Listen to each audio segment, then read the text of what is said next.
மாமா, காஞ்சி போன பூமி எல்லாம் வத்தாத நதியை பார்த்து ஆறுதல் அடையும்.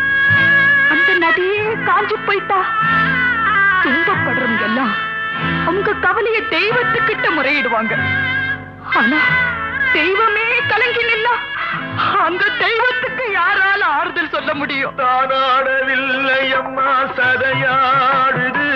அது தந்தை என்றும் பிள்ளை என்றும் விளையாடுது.